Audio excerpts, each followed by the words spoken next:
Some stories remain incomplete because a happy ending comes with a price that must be paid by one of the characters, but sometimes they are unable to pay it. "I'll be right back," Mousy said and went outside again. I closed my eyes once more.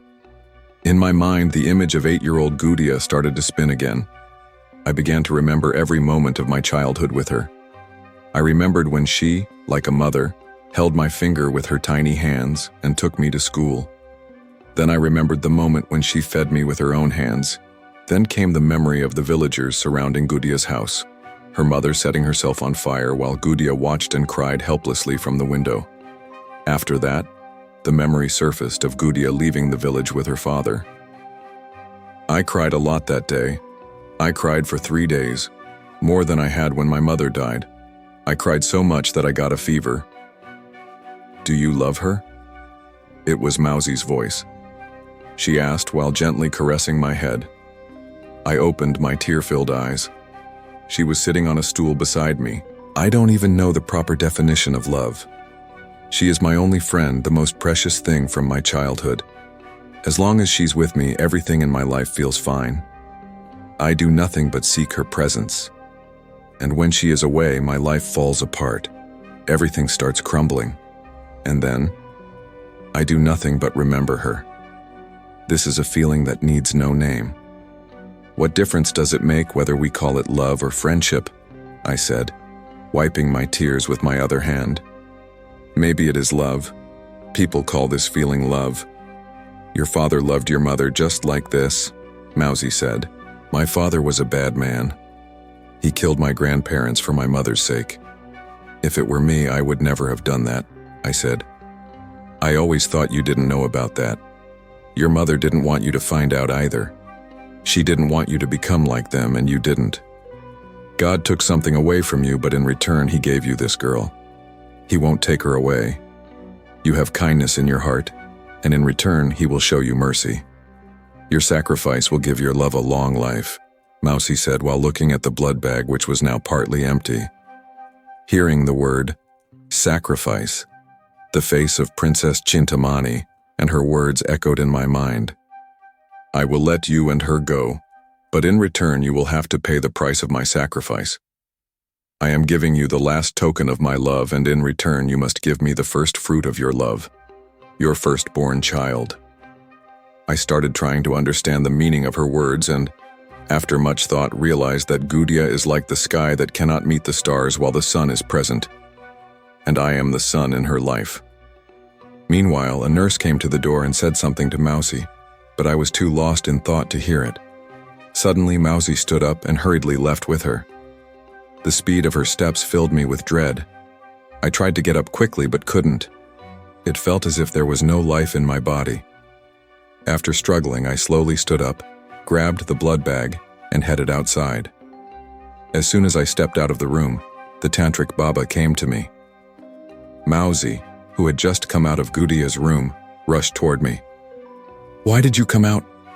"She's awake." "She's calling for you," Mousy said while taking the blood bag from me. Hearing those words filled every particle of my soul and body with life. I was overjoyed.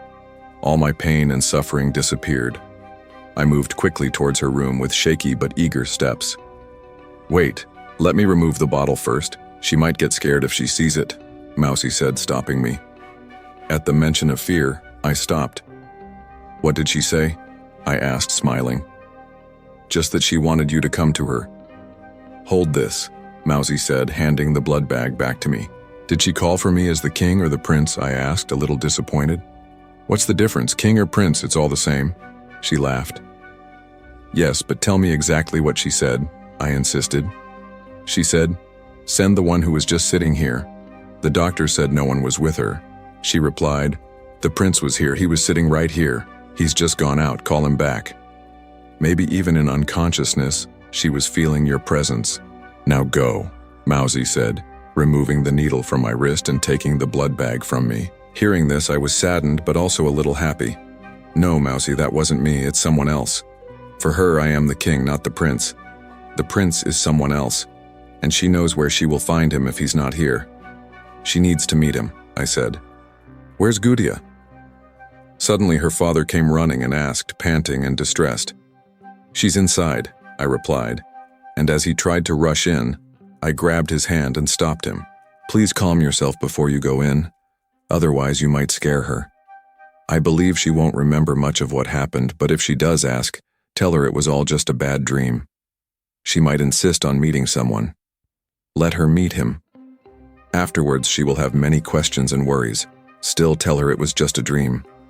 Then take her home and love her as a father should, forgetting all ambitions. She has come this far in search of that love. She is the only person left for you to call your own." I let go of his hand. This time he did not rush. He walked slowly toward the room and went inside. "But why such a big sacrifice?" Mousie asked, her eyes filling with tears.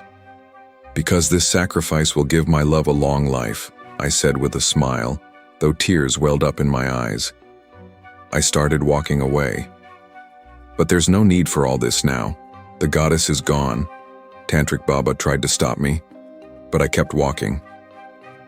"This sacrifice is meaningless now. It's an insult to all your efforts," he called out from behind. When he realized I wouldn't stop, he followed me outside. I started the motorcycle and Tantric Baba sat behind me. We headed toward the forest. "Are you leaving her just because she wants to meet someone else and not you? If that's the case, you're wrong. The goddess had said that in her mind, there was only another face. But the thoughts were all about you," Tantric Baba said. "I know. That's just a face, not the soul. Right now, she wants to see that face. Right now, seeing my face would only confuse her. She doesn't need my face at this moment, and I hope she never will because my presence would only bring her pain." I answered. "I mourn her departure, but the goddess is gone now. Her curses cannot harm you anymore," Tantric Baba said. For a moment, I believed that too, when Gudia fell from my arms. But that's not true. The vow the princess took remains unfulfilled.